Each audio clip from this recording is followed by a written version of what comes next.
Hello, Anna Sazonov. Hello, Daniel. Welcome to the Daniel Rubenstein podcast. Thank you. Thank you for having me. A lot to discuss. Yes. You were born in Ukraine. Correct. If I were to have told you or your parents when you were born in Ukraine, or at least when you were at the age old enough to understand what I'm about to say, that you would be the executive director of a Jewish federation, not just in the United States, but in South Carolina, I think your whole family would have thought I was crazy. Yes. And even if you asked me like 5 years ago, or tell me that 5 years ago that this will be my position, I will laugh at your face and say, no, never. It's not going to happen. So it's not something that I planned. It just life led me to this opportunity. Well, we will get to that. I know you just came back from Poland, Correct. Where you were working with Ukrainian refugees. But we should start from the beginning so that everyone knows the situation and the context and the background, because we have time. Good. So you were born in Ukraine. What was life like before you were born in Ukraine? Let's say for your parents and grandparents. And I ask this question because there are two things I, let's say, know about Jewish history in Ukraine. Number one, some of the most famous Jews of all time are from Ukraine. Zev Jabotinsky, Leon Trotsky. We have two presidents of Israel from Ukraine, Yitzhak Ben-Zvi, Ephraim Katzir. We have two prime ministers of Israel from Ukraine, Golda Meir from Kiev, Levi Eshkol. Natan Sharansky is from Ukraine. Many Hasidic rabbis from Ukraine. The Lubavitcher Rebbe, Menachem Mendel Schneerson, from Ukraine. It's a history of rich Jewish life in Ukraine, on the one hand. And on the other hand, I know that Ukraine was also in between, let's say, Nazi Germany and the Soviet Union, and during the Holocaust, the focal point of the Holocaust, not just in Poland, but in Ukraine as well. More than 1 million Jews killed in Ukraine during the Holocaust. And this was all going on, of course, before you were alive, but perhaps your grandparents were alive at this time. So can you tell us a bit about your life and your background and your family background in Ukraine? Sure. So my family history is really aligns with the history of Ukraine and to be Jewish or have Jewish heritage in Ukraine.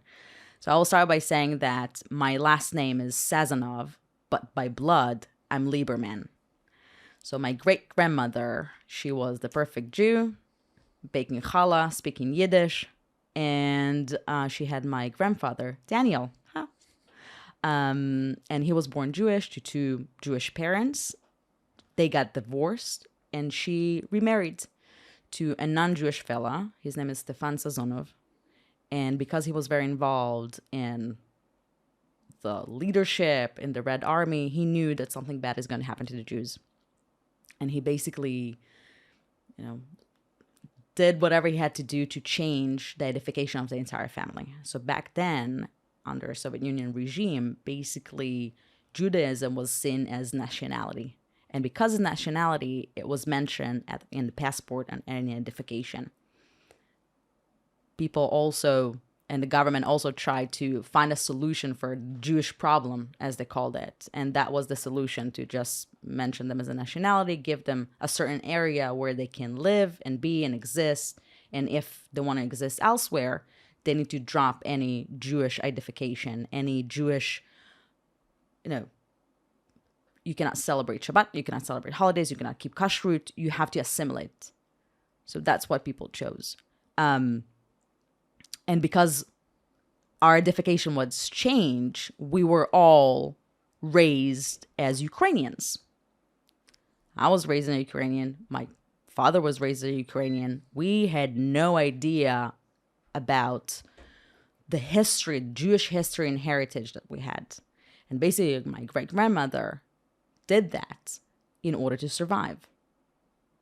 So it's to live in a reality that you cannot be a free Jew because you have to hide.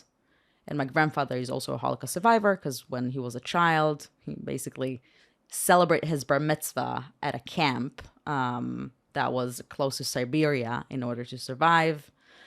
What year was this? Around? We're talking? Around the 40s. 40s, okay. Yeah. So my grandfather fought the Nazis as part of the Red Army. He got injured. He escaped the hospital went back home, put my great-grandmother and her son, my grandfather, on a train to this camp. So it wasn't like a concentration camp, but it was a camp for sort of kind of a refugee camp, in order to be far away from the borders and far away from the fighting. And that's how he survived. And then growing in Ukraine, for him and for my father, they knew that they're different. They were acting different a little bit. Their appearance was different. And also the basic thing that showed that you're Jewish, it was more difficult for them. So my grandfather, for example, was hired to high positions because he was Jewish. So it was this sort of kind of an opposite discrimination, but it was very anti-Semitic because, oh, he's a Jew, or like we think he's a Jew. He's good with numbers. So let him be in charge of this and this and this. There was no freedom to be Jewish and express your Jewish identity back then. Also, I was born into a Soviet regime. There is no room for any religion. You cannot go to the church or synagogue or mosque, nothing.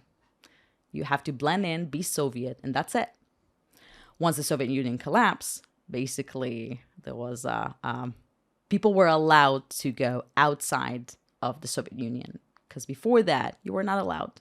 You suffer from discrimination, anti-Semitism, you get beaten. My dad went to a lot of KGB investigations, but you cannot leave, because back then Soviet Union's the best place ever. Of course, I'm saying it in a cynical voice, but that's how the government treated that. You cannot leave. So once the Soviet Union collapsed, my mom heard, and was huge deficit back then. What you grow is what you eat. You cannot, it's very difficult to raise a family when there is no food in supermarkets. And my mom heard a commercial brought you by the Jewish Agency for Israel that welcomed all the Jews to the land of milk and honey. So she reached out to my dad and my grandfather. You guys have something Jewish in you, right? Like, that's why everybody hates you. Let's try this opportunity. So my grandfather and my dad met representatives from the Jewish Agency, Aliyah representatives in Kiev, and we started the Aliyah process. So we immigrated to Israel when I was 6 years old, and basically that was the first time that my grandfather felt comfortable to wear a yarmulke and go to the synagogue and be an active Jewish person. So do you have memories of being a small child in Ukraine from age 5, 6? Yes. You do remember? Yes. And were you hearing stories from your father, grandfather about their life in the past, or they kind of Nothing. kept you out of it? I didn't know that I'm Jewish or have something Jewish in me until I make Aliyah to Israel. I didn't know Israel exists. I didn't know what it's like. When I told my friends as a kid that I'm going to Israel, the only thing that I knew about Israel is a warm place. Why? Because my friends told me, bring me back some bananas when you come back for a visit. That's the only thing I knew about Israel. Nothing. I was literally perfect Ukrainian girl running around outside chasing after cows. That was from a very small town that only now it became a city.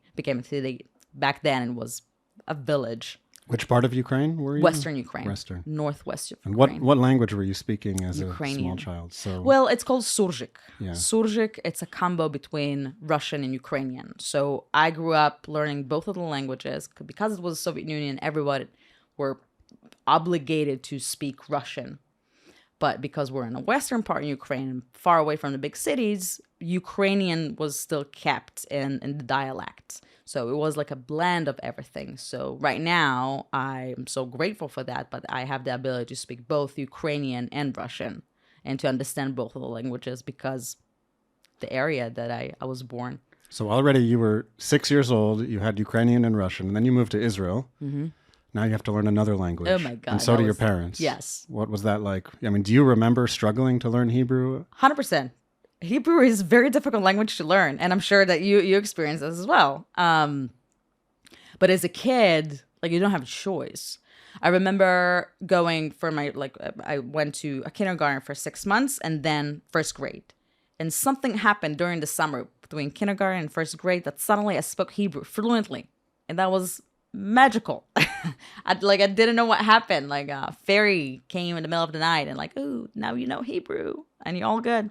But for my parents, it's still a struggle because they made Aliyah to Israel in their 30s, and it's very difficult to adopt a new language in your 30s. And they didn't have time to go to Ulpan because they had to work and bring money and make sure that they're surviving in Israel. Where did they live in the beginning? We moved to Jerusalem. We lived 4 years in Jerusalem, and then we moved to the center of Israel to a moshav called Ganei Am, and that was very not typical for Ukrainian immigrants to move to a moshav, to that setting. So I'm very grateful for that. So at this time, it's now the early 90s? Yes. How many people from the former Soviet Union are now coming to Israel? Can you say a bit about this trend that's happening and how it shaped Israeli society till 100%. today? So millions, the correct number, I don't know, but it was a few millions that came to 1.5 million that immigrated to Israel. And Israel was a country of 5-6 million at this time. So we're talking a huge percentage of new people. Yeah. And prior to that, in the 70s and the 80s, there was the movement of Let My People Go. Still, it was the Iron Curtain, and people cannot leave the country. But with some political influence, 300,000 Jews made their way out of the Soviet Union and immigrated. A lot of them immigrated to the United States. Some immigrated to Israel. So Israel already adopted this Aliyah wave, but not in the same capacity or like the same numbers. And then in the 90s, when the Soviet Union collapsed, basically all the resources went to that, to bring as many Jews as we can to Israel. Israel also, from demographic reasons, told the United States, please do not accept any more refugees coming from the Soviet Union. We want them all in Israel. You know, I don't know if it was a mistake, not a mistake, but it was only from demographic reasons. So if you don't have any ties or relationships or any family members in the United States, the only solution that you had is to move to Israel. And that's what we did. So 1.5 million arriving to Israel in the 90s in a period of time of about 5 years. That's a big shock to the country. They didn't know how to accept so many people.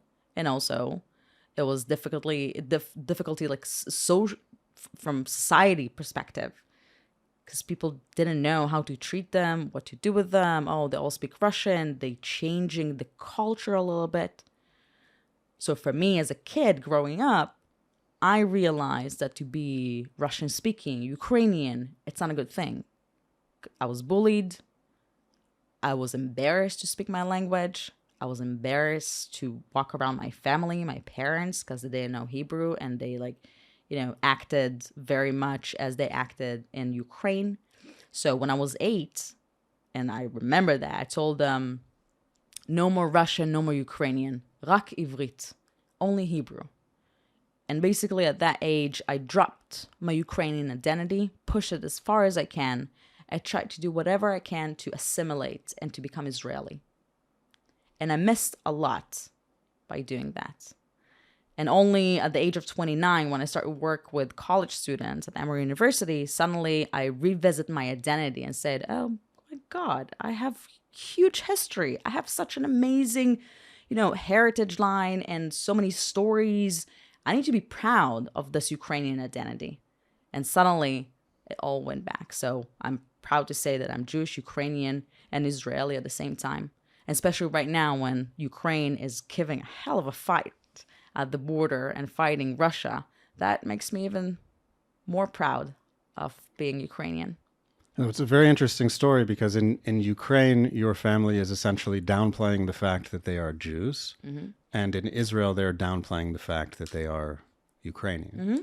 And you finally reach a certain age where you can decide who you are, what you want to be. I think the exodus of Soviet Jews was such a brain drain for the former Soviet Union and such a brain gain for Israel. Like we've benefited tremendously. I say we, I wasn't here, but the contributions of these immigrants and their children to all aspects of Israeli society are quite visible to me. Yeah. If it's doctors, if it's the high tech, like right now we are the startup nation, and the immigration wave from Soviet Union really pushed to that because a lot of engineers came and a lot of people that have a huge like and good work ethic, and they all started with nothing. Like my parents starting by being, my mom worked as a clean woman at the hotel. My dad also cleaned houses and did some fixing, and took them time to go back to their positions. But they did because this is what they had to do. And on top of all this, I think it's safe to say you've learned a fourth language. The conversation we're having right now is in English. Yes. At what age did you start to learn English? 4th grade. So that will be like 8, 9, something like this. So it's in Israel, everybody learned English, but I took it one step forward. Because I think this is what you have to You speak American now. American, Southerner. So back to your life story. So now I'm reaching the point where you're turning 18 and it's time for you to join the army. Was that an exciting time? Were your parents happy about you going to join the army? I will take it a year earlier than that, 17, when the process starts. So when you're in America, when you're 17, you start like the college application. Where will I go? In Israel, you start your military application. Where will I go? What would I do? What job I want to have in military? You're going to take some tests and stuff like this. And my parents they were really scared to send me to the military because unfortunately I became an only child after my sister passed away when I was 14. She was 19. And they didn't want it. So they tried to push me back and to do something different. And there was a whole discussion at home. Maybe I'll go back to Ukraine and go to medical school. That sounds absurd right now when I say it. I'm not a doctor type. And one thing led to another. I had a boyfriend back then that was already in the military, and suddenly like this whole, oh my God, I want to serve my country, I want to be there, came up and arise. And there was a big conflict at home. Eventually I served for 2 years. I was a basic training commander. So I welcomed the new soldiers to the military and told them what to do. And so you know how to yell at people and keep a yeah. straight face. Yeah. Amazing. I'm not the type. I wasn't the type that yells. I was the type that was disappointed. And I think that's the worst. Like, oh, I'm disappointed of you. You can do better. I know you can. You also participated in the Nativ program, right? Mm-hmm. This is during the Israel Defense Forces. Can you say a bit about what Nativ is and why you did it? If you translate it to English, it's path. Yeah. So the program was created by the IDF, the Israel Defense Force, and the Jewish Agency for Israel. Basically, with the immigration wave in the 90s, they saw that a lot of people come from interfaith families. Because, again, back in Ukraine, religious was pushed aside. People were blending, assimilating, going into interfaith families because religion didn't mean anything. And also, if you coming from an interfaith family, you can choose what will be the identity of your kids. So many Jews chose to marry non-Jews, and then the kids will be non-Jewish, or they wrote them as non-Jewish and as nationality, and that will basically they survive this way. So myself, my mom is not Jewish, my dad is Jewish. So this program was offered to people that come from interfaith families. It doesn't have to be only from the Soviet Union. I had a class with people from Brazil, from Venezuela, from Sweden, from Israel, that were born in Israel, but their mom is Swedish and stuff like this. And basically this program gives an opportunity to learn about Jewish identity and the connection to Israel. And that was, going into the program, I was a little bit disappointed. I remember the moment that my commander asked me to the room and she said, okay, you have an option to go to a program. Like, which program? It's called Nativ. I'm like, okay, cool. What's the program? What can you tell me more about it? It's for people like you. I'm like, what do you mean people like me? You know, people like, they're like Jewish-y. And I meaning that the rabbinate of Israel yes. doesn't consider you Jewish, for purposes of, let's say, marriage, Mm-hmm. but the state of Israel considered you Jewish enough to be allowed to immigrate. So you're kind of in this So that's gray the zone. dissonance in that we Israel. have, or like the gap that we have between the law of return that basically allows and follows by the Nuremberg law. That One said- Jewish grandparent. Correct. Yeah. If it was enough for the Nazis to kill you, it's enough for you to be a citizen of Israel. So we have people that the grandparents are Jewish. So my grandfather is Jewish. Great. I'm allowed to be a citizen of Israel, but it doesn't mean that I'm Jewish. And then it's a big question about for how long Israel will be a Jewish country. So that's why this program was born, to reduce this gap and allow people to connect to their Jewish identity. Because I didn't have the choice or like the possibility or the option to really go in depth and to understand what Judaism is all about. Because in Soviet Union, it's not a thing. You're not allowed. So this program basically provides this option to really explore this identity. So at the beginning, I didn't want to go because I was offended. And I'm like, oh my God, I did so much to be part of this, of Israel. I basically did everything I could do to assimilate. I was traveling and hiking the country and sandalei shoresh and poike and everything Israelis are doing. And then suddenly somebody tells me, well, thank you, but it's not enough. So I was offended. And then I said, well, I have nothing to lose. It's a month to be in Jerusalem, Kiryat Moriah. It's a nice facility, nice food, better than the food that I have in my base. So I said, let's give it a try. And that was an amazing experience. First of all, to be in a group with people that have the same problem, I would say with quotes. And we exploring who we are in our identity. And we explore our connection to the land, to the heritage, the Jewish heritage. And suddenly it was like an awakening moment for me. I'm like, oh God, I have an amazing story to share. I have an amazing family tree that I'm not aware of. I'm not aware too. And now I feel more connected. And after this month, people have the option to continue to conversion process, Giyur. It's not obligated, only if you want to. So it's take additional 2 seminars and then to go to the rabbinate. So I did it and I converted. And that was also a very powerful moment for me to wear the uniform, have my hosting family next to me and my teachers next to me, and sit in front of 3 rabbis that welcoming me back to the family. Because unfortunately, Stalin tried to erase the Jewish identity, and then they welcomed me back to the family. So I'm a proud Jew right now. That was powerful. So you finish the army. You have a new proud Jewish identity. Yeah. Had you until this point had any serious interactions with American Jews? None. Back then. Finished the military, and then I went to summer camps. Camp Tevye up north in New Hampshire. I still remember the, hey, Camp Tevye. And that was my first interaction with American Jewry. Because before that, not a lot of Israelis interact with American Jewry, and they have no idea what's reform. So your is. first exposure was through a summer camp. That's very interesting. And I remember like standing there, and suddenly they sing a tikva, and I'm like, why do you know a tikva? And suddenly they bless on everything and doing like the all the banging on the table and the cups thing.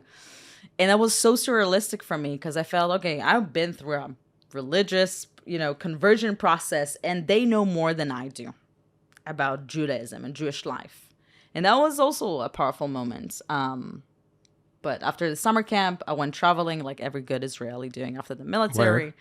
Central America, and then the U.S., and then Brazil, and then the U.S., and then Israel. So I've been abroad for about 2 years. Came back, pursued my undergraduate degree in business and economics. Nothing to do with what I'm doing right now.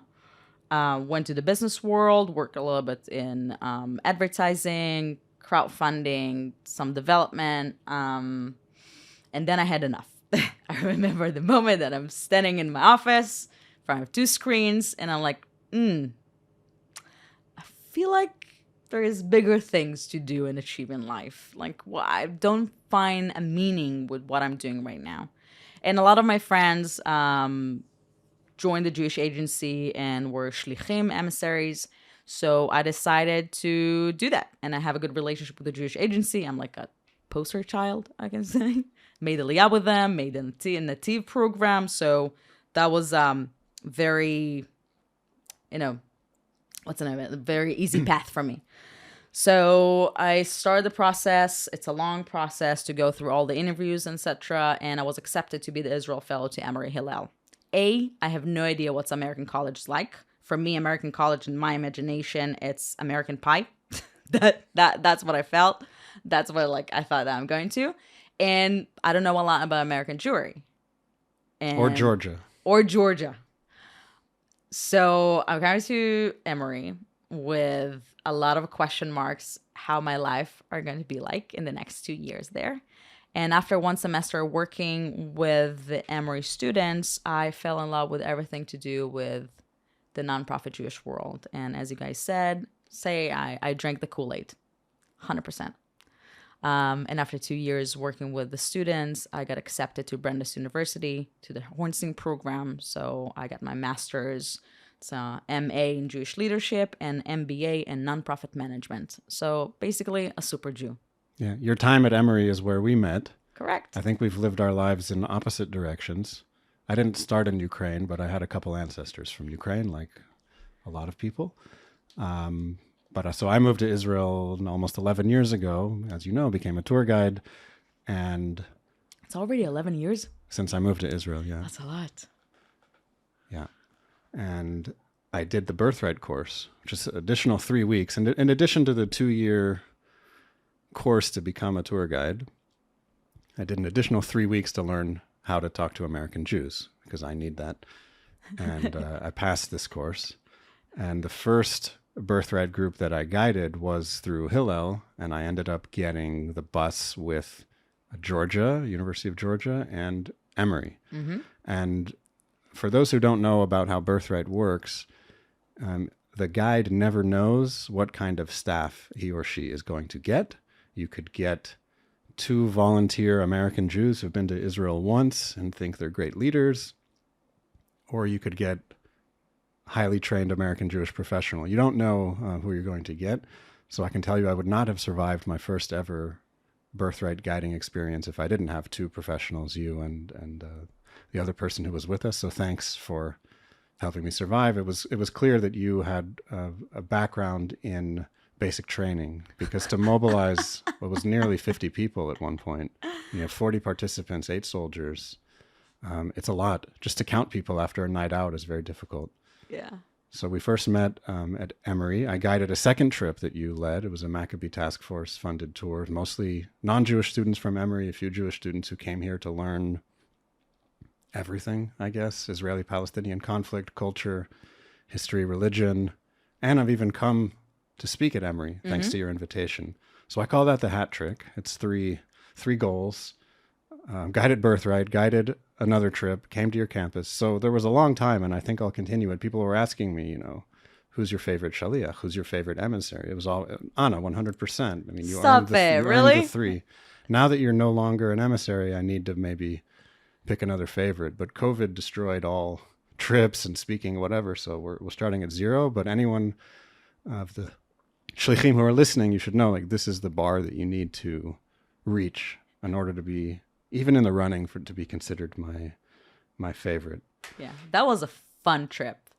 It was also my first Birthright, and Mara, she is a Jewish professional from UGA. She's still there. She had a lot of experience with Birthright, and that was a perfect fit because we were like an energy ball, me and her together. And you sort of kind of came with a lot of knowledge, and you calmed us down a little bit because we were like all over the place. And that was a perfect fit for that trip. I'm still, by the way, one of the kids from this trip, she is currently a teacher at the day school at Columbia, South Carolina. Like a Jewish day school. So we set someone on her path too. Yeah. And that was weird. I'm like, oh my God, you're here. Yeah, I live here. I live here too right now. So I saw it sort of kind of as a success that she continued to be in the Jewish world. She did also a Masa program and wanted to make Aliyah, but then she came back because of COVID. Anyway, she's still connected. Yeah, I think just like you as a child would have never imagined a such thing as being executive director of a Jewish federation in South Carolina, I would never have imagined leading something called Birthright, because I was always the American coming on these tours. And it's like a different level to be leading. And I always say, fake it till you make it. And somehow I got through the 10 days and been invited to do others. So I survived. But after Emory, you said you went to Brandeis. Correct. I think that's the most American Jewish thing that one could do. Yes. Is go to Brandeis. And what did you study there? So it's a master's program. It's MA in Jewish leadership at the Hornstein program and MBA in nonprofit management at the Heller School for social impact. So now you can teach nonprofit management. I don't think so. Like I wouldn't. No. I wouldn't go to like I'm not a fan of academia. The only reason I went there because A, it was super interesting, and B, they paid for everything. So I'm like, okay, I will go and study it. Thank you for paying for a master's degree in America because it's very expensive. Not cheap, yes. So how did you end up from Brandeis in Boston to South Carolina? Oh, there was another story in between that. The nonprofit that I started during COVID, JewBer. It's a combo between Jewish and Uber. And what did it serve? It was Uber for? So it all started a few days before Passover, when me and my friend from school, Simon, we learned that a lot of medical professionals don't have access to kosher meals for Passover because they were working 24/7 at the hospital, no access to like the outside world. They cannot make an order with a caterer, don't have time to go and grocery shop. So within 24 hours, we had about like 20 requests for meals, 0 meals. But at the day of Passover in 2020, yeah, it's 2020. COVID was 2020. We got access to a lot of kosher meals, and basically the mission of the organization is to deliver Jewish experience all the way to your front door. So we delivered kosher meals to. At first, it was for medical professionals, along with our Shabbat kit. And we engaged over 100 volunteers. We delivered more than 5,000 meals. After that, it grew not only for medical professionals, but we also extended it to low-income families and seniors and Holocaust survivors. And the organization still operates. So you started something that is continuing. Yes. That's a good thing. Yeah. Unfortunately, not the capacity that I would like it to be, but I'm not there. And it runs by one of our amazing volunteers that I owe her a lot because she's doing an amazing job right now. It's in multiple cities now? How spread out is it? It's only in Boston. Only in Boston. Mm-hmm. Okay. Although I got requests like, are you like in Maryland? I'm like, no, not yet. Maybe one of the days. But that was a big choice that I had to make back then if to keep growing this baby and future toddler or to move on to something different. And because I'm not an American citizen, it got a lot of complication with visas, etc. And to at first JewBer and also now it doesn't have overheads, so it was all volunteered.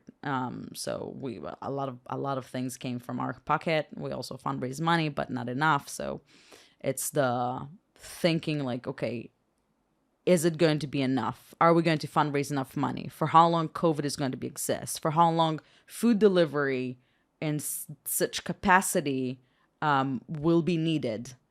And the thinking was that COVID one day will be done. And right now we have a war that basically erased COVID. There's no more COVID.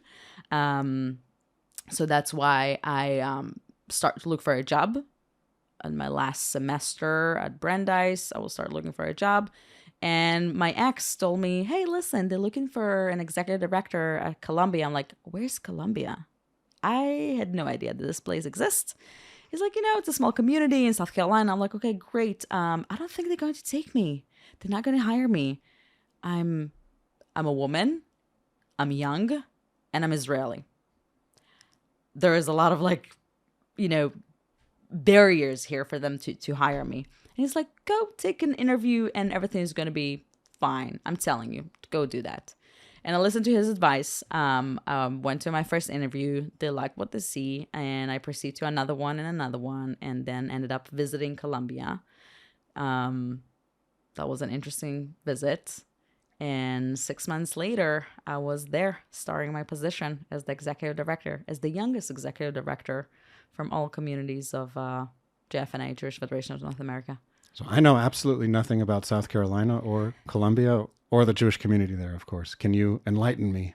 So what is the community like? What is South Carolina, Colombia? So Colombia, how many Jews? That's what people always ask, right? Yeah. How big is the community? Is there Chabad? Of course. So Columbia is the capital city of South Carolina. And as I've been told about Colombia, when I asked, like, why do you live here? What's so interesting about Colombia? People told me it's hour and a half from the beach, an hour and a half from the mountains. And then I asked, okay, great. What's in Colombia? And I didn't get a lot of answers, but it's an hour and a half from the beach, from Charleston, and an hour and a half from the mountains towards North Carolina. And it's a small community. We have approximately 4,000 Jews. That's what the studies show. We don't have all those 4,000 in our database yet, but we're on it. Small Southern Jewish community, everybody involved in everything, everybody knows everybody. But COVID played a big role in changing how the community looking like, because a lot of people moved to Colombia because it's very cheap to live there. They kept their jobs from up north or, from the West Coast, and remote work they were doing, essentially. And also there is a big University of South Carolina, that brings a lot of people from outside of the state to go there, if it's professors or if it's students. And that also brings a different, unique, piece to our community. So we have a conservative synagogue, Reform synagogue, we have Chabad, we have JCC, our federation runs the Hillel, we have Jewish Family Service, and we have federation at making sure that everything is operating and everybody are happy. And where's the nearest camp? Where's the nearest camp? Yeah, the summer camp. Oh, it will be in Georgia, I think. There's another one in North Carolina. But we give the money also. We give money for families to send their kids to Jewish summer camp. And you've been in this role almost 2 years now? How long have you? No, less than a year. Oh, less than a year. Yeah. Less than a year. Less than a year. And during that year, we had so many interesting things. We have increase of anti-Semitism, security incidents, Ukraine, balagan in Israel as always. A lot of restructuring of federation, people coming, people leaving. So you're relatively new on the job still. And let's say the month is February of this year, 2022. I believe the date, February 24th. Correct. After a lengthy mobilization, Russia invades Ukraine. And you're sitting in South Carolina?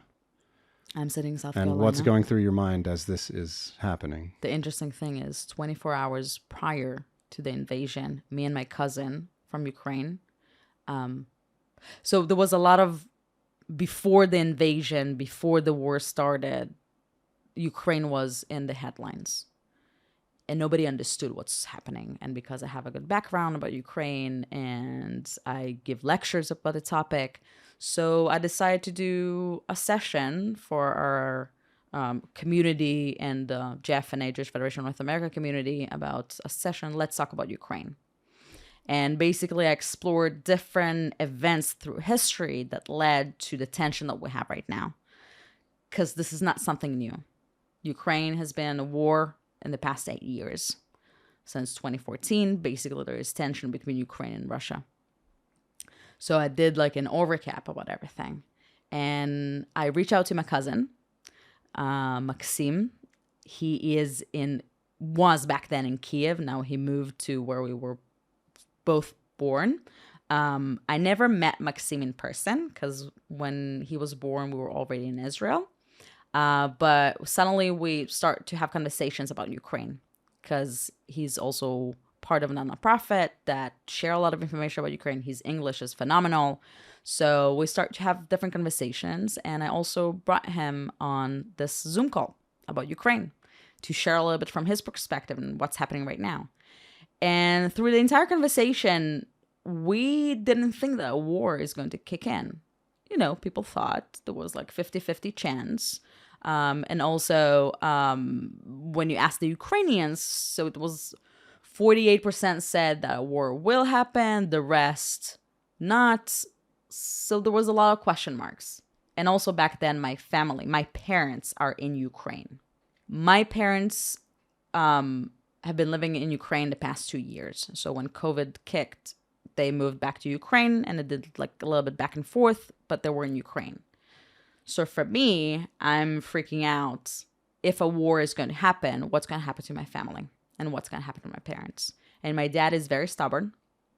And he was 100% sure that nothing's going to happen. And he was like, no, everything's going to be good. They're not going to attack. It's not feasible. It's 2022. It's fine.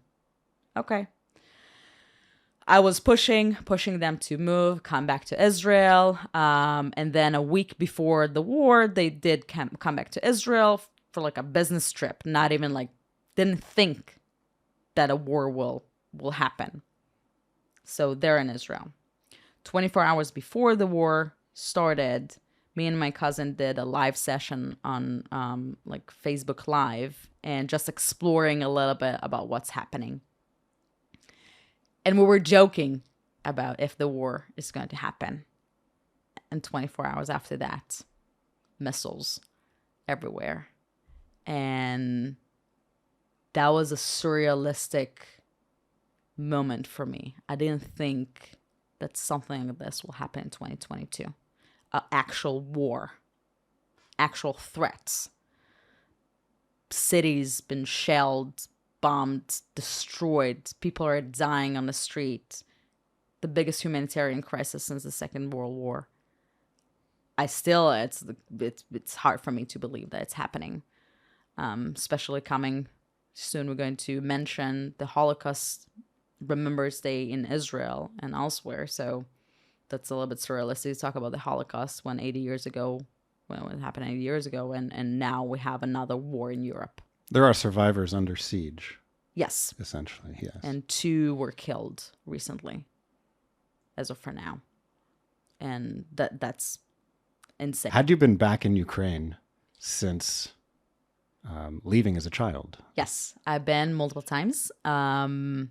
And also I've been before 2014 when the revolution happened in Ukraine and after. And that was very interesting for me because before the revolution, it felt a little bit like very Soviet Russian. I felt uncomfortable there. I felt like I've been watched. I felt like I cannot speak Ukrainian. I felt uncomfortable. And after 2014, suddenly it felt like Europe. Suddenly it felt like something that it's very much familiar to me. Suddenly everybody speaks Ukrainian. Suddenly like this Ukrainian pride coming up and people really want to be connected to their history, their heritage, and like proud to say that they're Ukrainians. And the same thing happened in my household. After 2014, my parents speak only Ukrainian. And I find it very interesting. So you feel there's perhaps a correlation between the rise of Ukrainian identity, pride, nationalism, and the way that Russia perceives a threat? Yeah. I think that Putin didn't calculate all his, the pieces of the puzzle, and he didn't think that he will push for this Ukrainian pride. He thought that he will destroy Ukraine in 72 hours, and it didn't happen.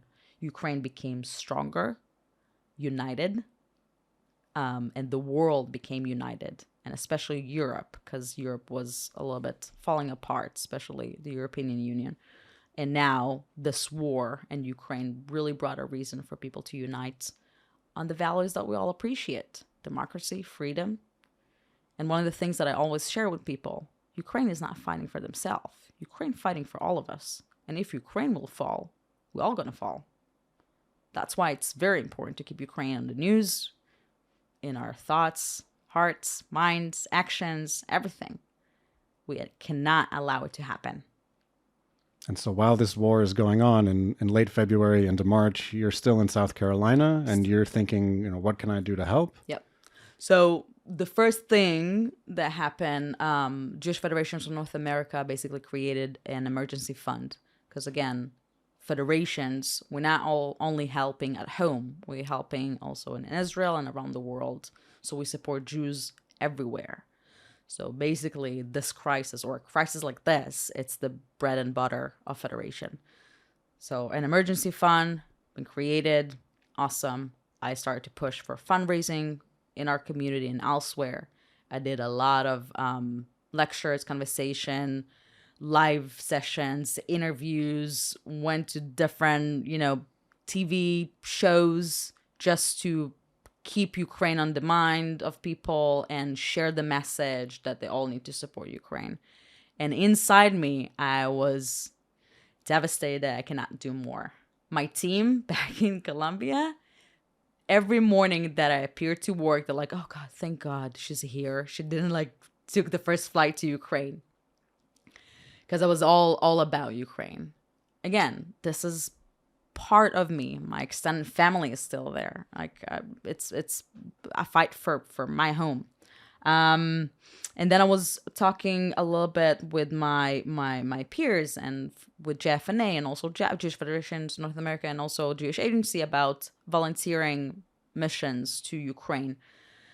They said that it's too complicated because we're coming from the US and visas, blah, blah, blah.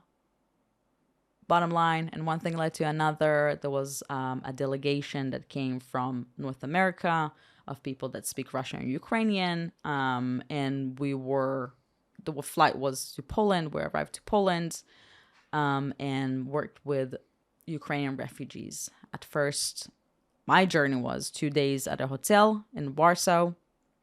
People that are on their way to Israel. So they're in the Aliyah process. So we just accommodate their life, help them, whatever they need. I played a lot with the kids, with the traumatized kids, that's for sure. And then I asked to be on the borders. So I drove 5 hours, very close to the border. It's called Medica.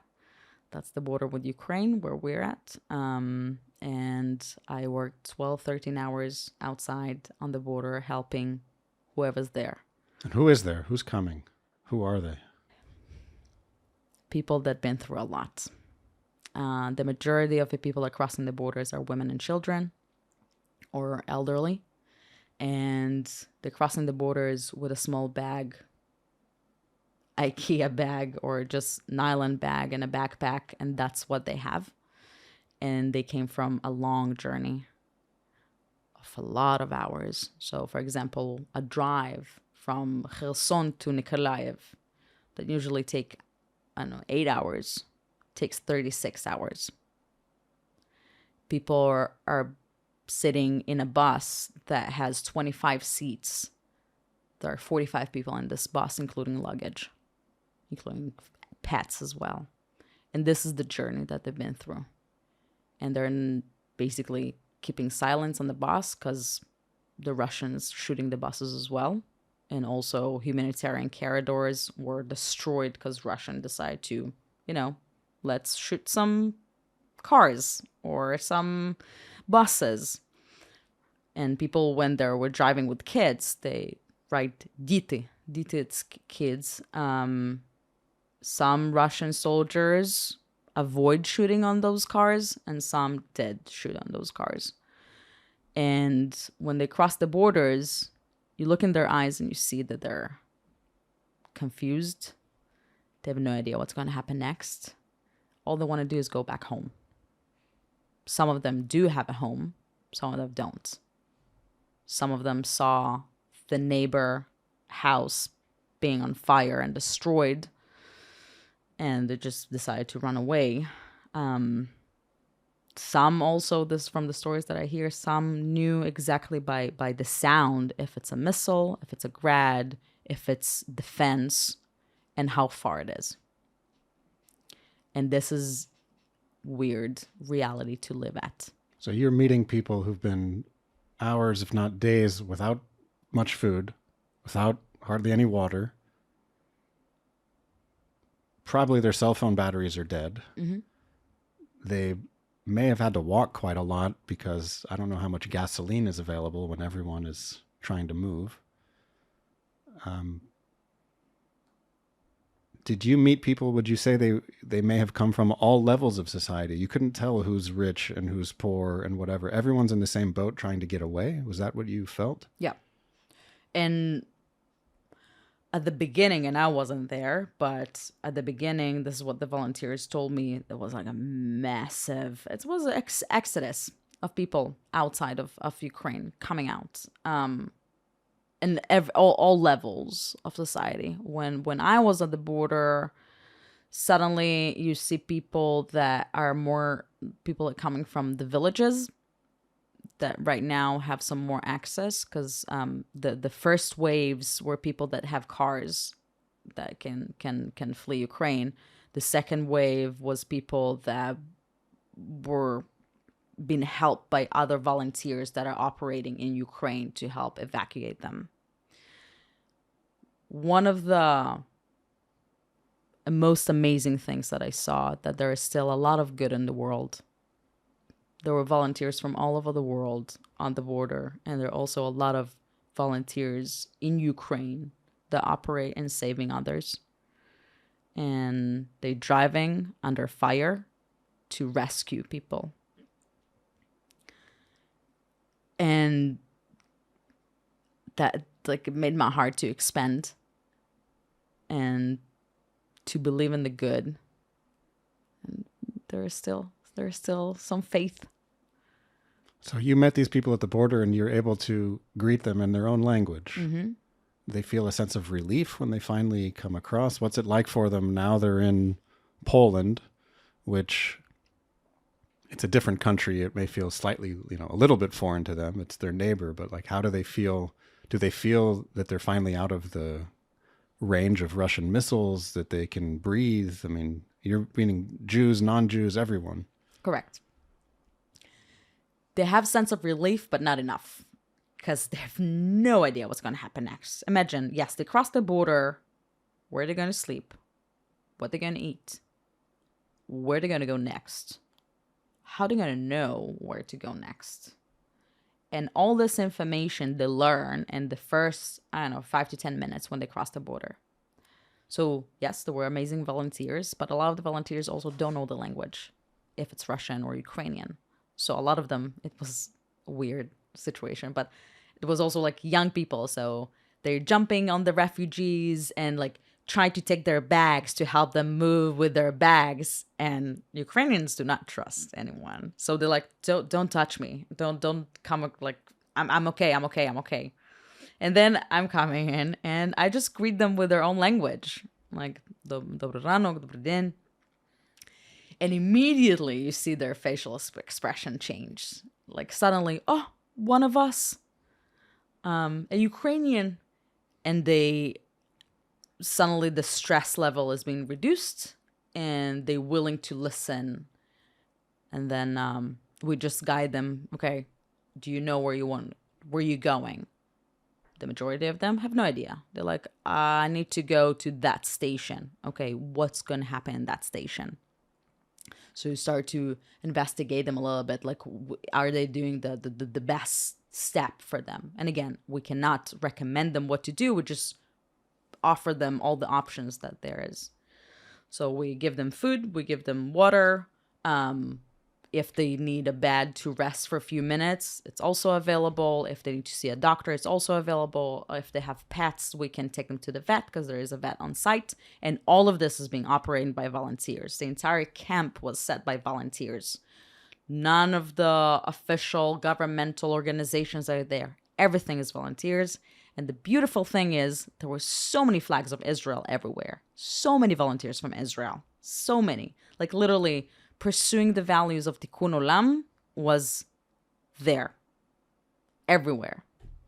So after they get some rest, we put them on the next bus to the station, to the train station. And from there they can go or to a refugee camp or continue to a different country.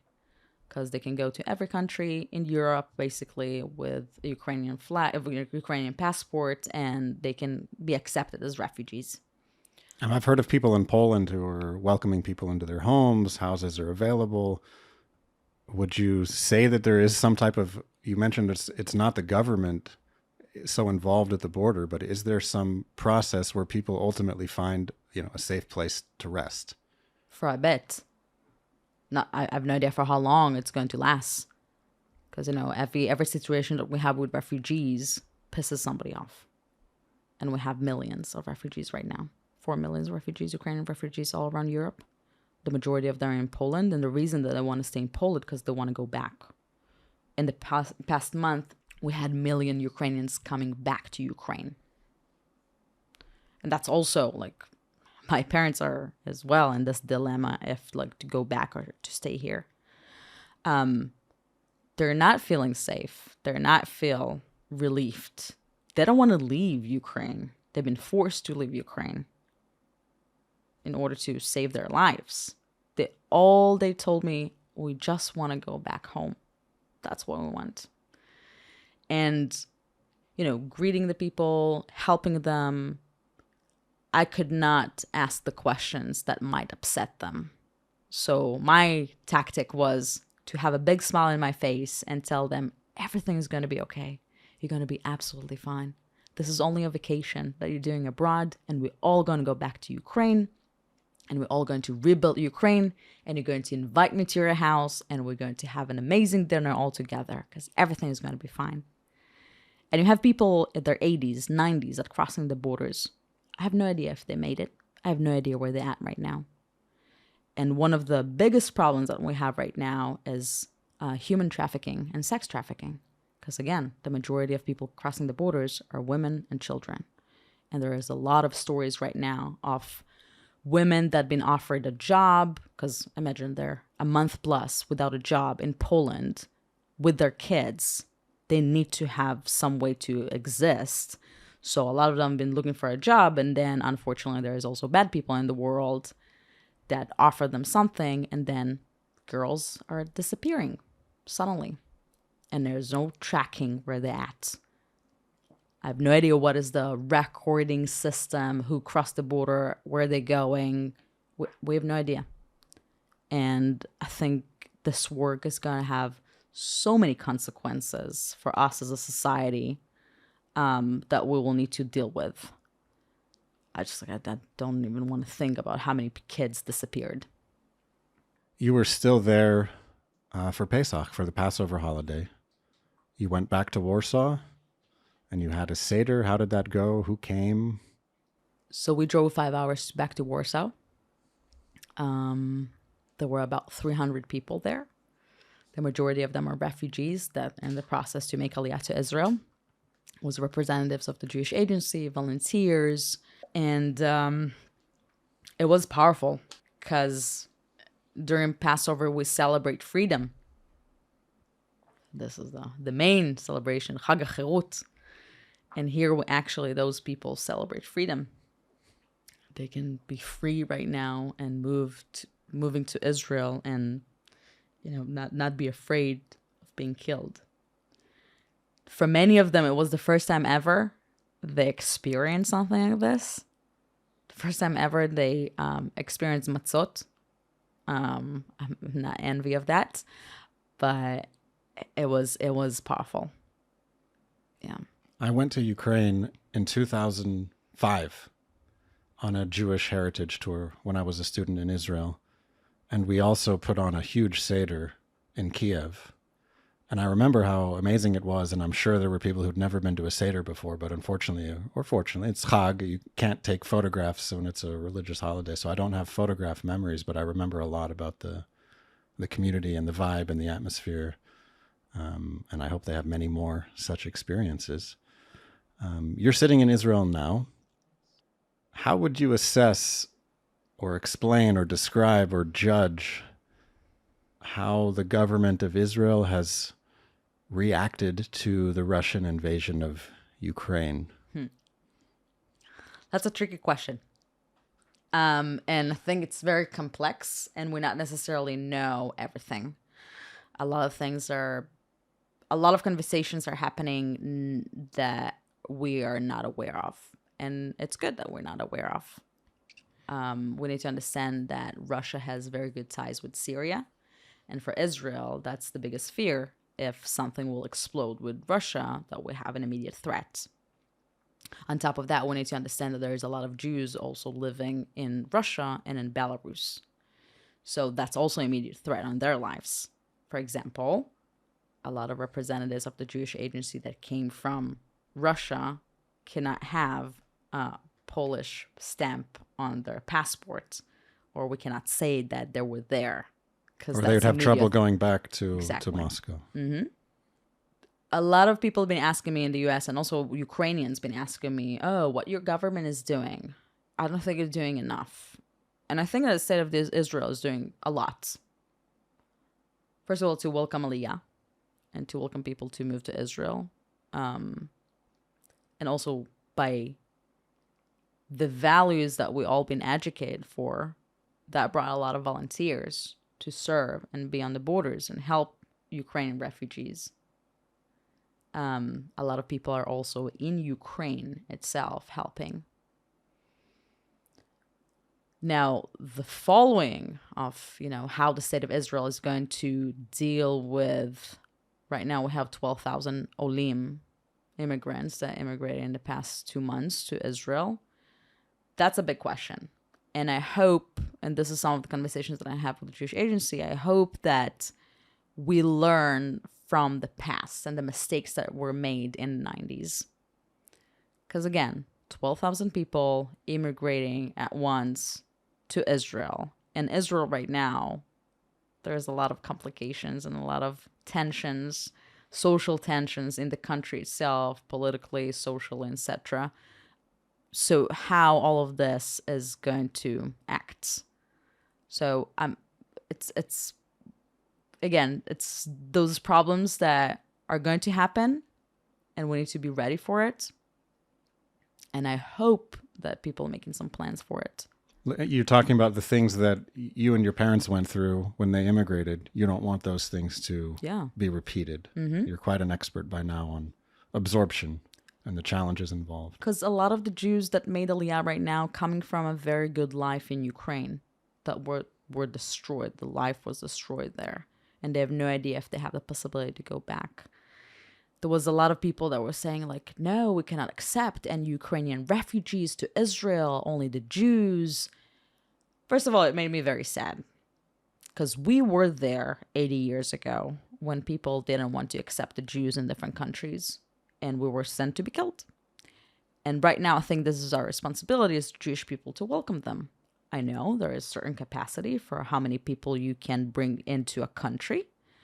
But to have this discussion of like, oh, if they're not Jewish, we're not welcoming them, I think it's not Jewishy to do. There's different solutions to everything. And again, the state of Israel did a lot of things. We need to continue doing them. So I asked you about the Israeli government, but about the Israeli public, how would you assess their attitude? Would you say they're more kind of in line with everything you've said and quite sympathetic and helpful, or are there people who are saying we should not be touching that? I mean, how would you explain the general public's response? I think, and this is from conversations that I have with my friends here, and some of the the news that I read in Israel. The majority of the Israelis do not understand the conflict, do not understand everything about the war, do not understand a lot of things about the Ukrainian culture, and they have some assumptions that are not helping the situation. Another point to make is if you're consuming television in Russian in Israel, the majority of the stations are coming from Russia. So even in Israel, we have people that are pro-Putin and pro-Russia, and they have no idea what's really happening in Ukraine, including my aunt, for example, that lives in Israel.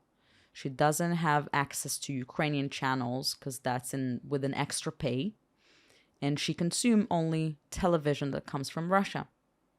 And that's kind of a brainwash. So we have some different opinions within, and lack of knowledge, lack of understanding of the bigger picture of the history of Ukraine and the tension between Ukraine and Russia. Can you summarize what this gap is? Like, what is it that the people you're speaking to believe about Ukraine, and what is it that you wish they would understand? The pro-Russians believe that we need to bring the glory of the Soviet Union back, and Putin is right with what he's doing. And they believe that, literally, this, again, conversations I have with my family members, that Ukrainians are bombing themselves. And this is basically some propaganda and different groups within Ukraine that,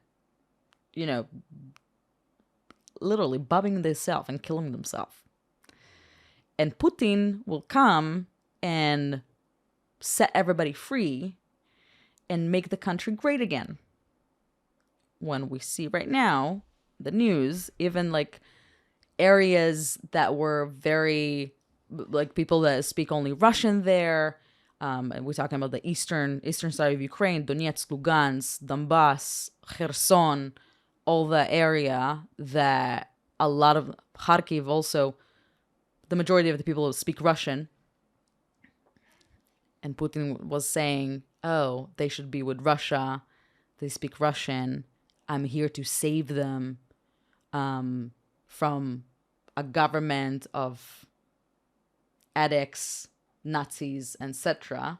He basically destroyed all those cities. So we have this dissonance here and absurd. Like, you said that you're going to save them, but you destroyed their homes, their cities, and everything. And basically, they're also taking them from their homes and put them in Russia somewhere. So this is what the assumptions of the pro-Russians that is happening. Now, what really is happening, that Ukraine is a democratic country from 91. They have the right to be free. They have the right to, join NATO if they want, or the European Union, and to continue as every democratic country. They're not obligated to Russia, and they cannot be controlled by a country. And now it's like a war between democracy and autocracy. So the autocracy want to take over democracy, because Putin don't want the West to be very close to him. And Ukraine was the perfect barrier between that. So he wants to control Ukraine and to put like a puppet government there and to control a country. But he cannot control the people of Ukraine, because Ukrainians want to be free. And they have full right to be free and choose to be with the West.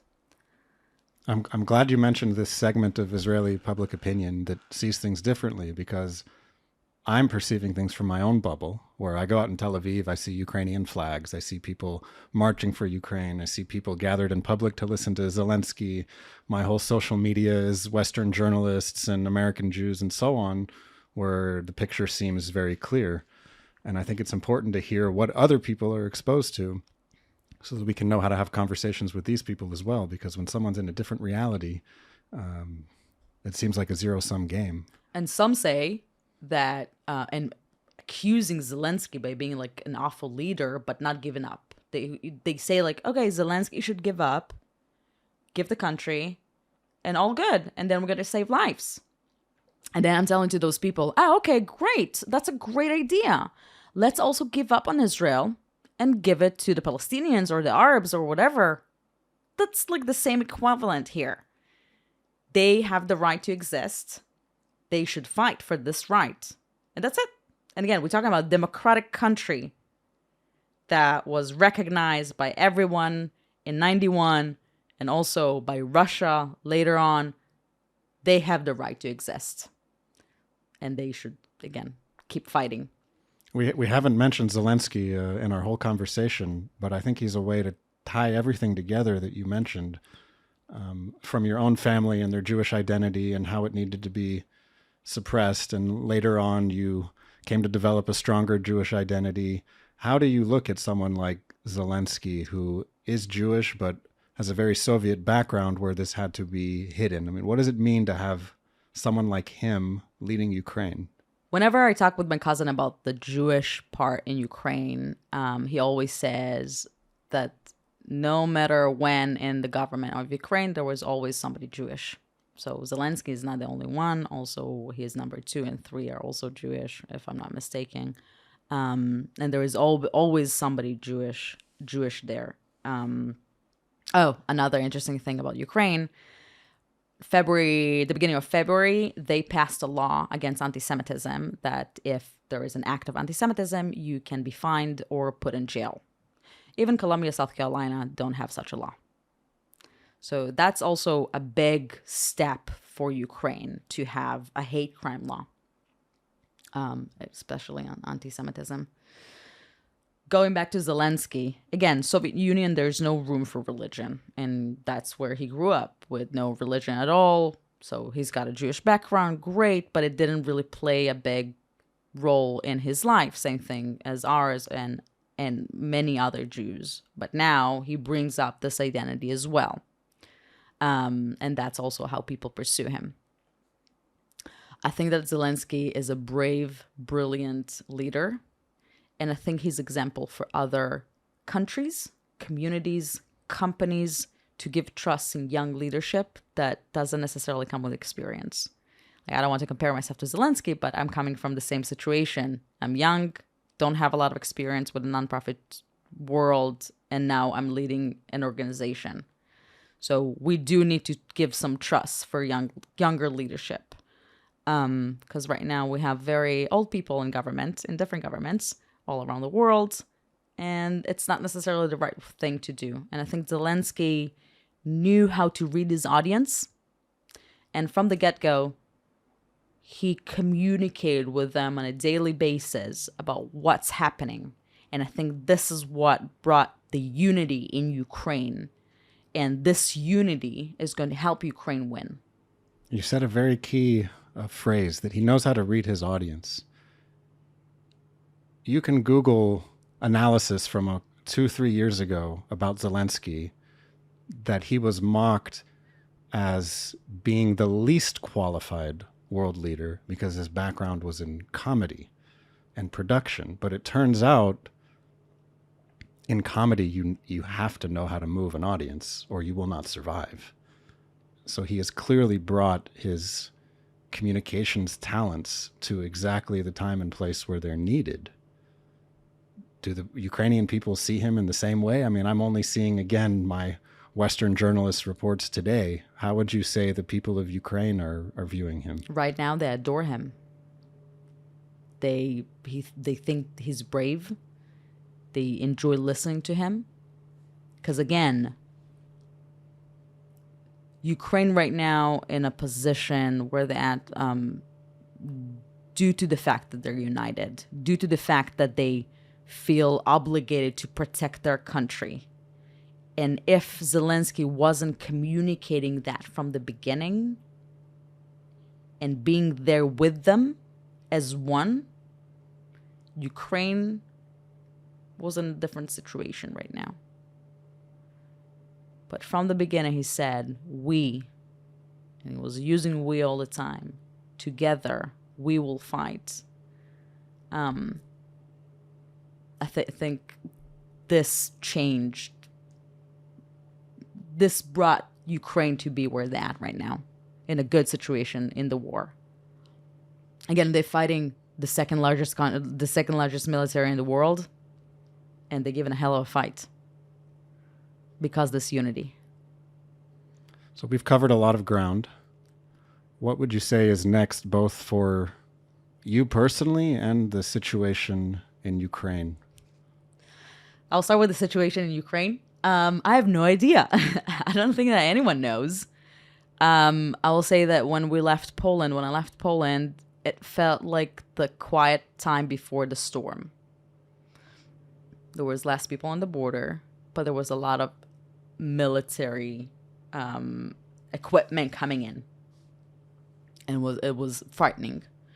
So, it takes one missile on Poland to inflame everything.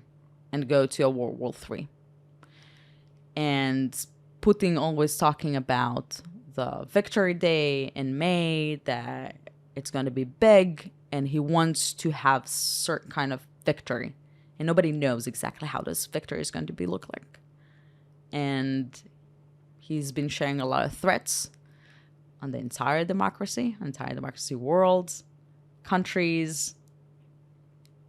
So I have no idea. We might, be at the beginning of a World War III, or nothing's going to happen. I don't know. I'm hoping for the best. For myself, good question.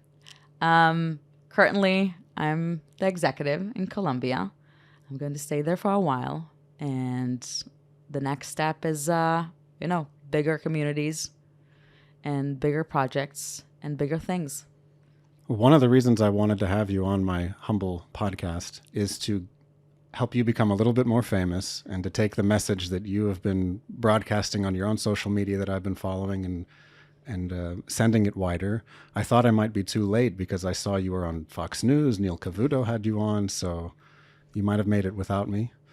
But this was a very pleasant conversation. I hope everyone learned a lot. Can you say how people can follow you and your work in the future? Any social media you want to plug, a way people can be involved, anything at all you want to promote? Sure, you can follow me on my social media. Majority, it's on Instagram and my Facebook page. Just spell your name. It's Anna, A-N-A, Sazonov, S-A-Z-O-N-O-V. So follow me there. I'm putting a lot of things there. And maybe one of the days you will be a guest on my podcast. Amazing. I look forward to it. Thank you for coming. Thank you. And I hope next time we will be able to have a conversation about hope and optimism and things that went well. And celebrate Ukraine. And with this final note, Slava Ukraini. Thank you.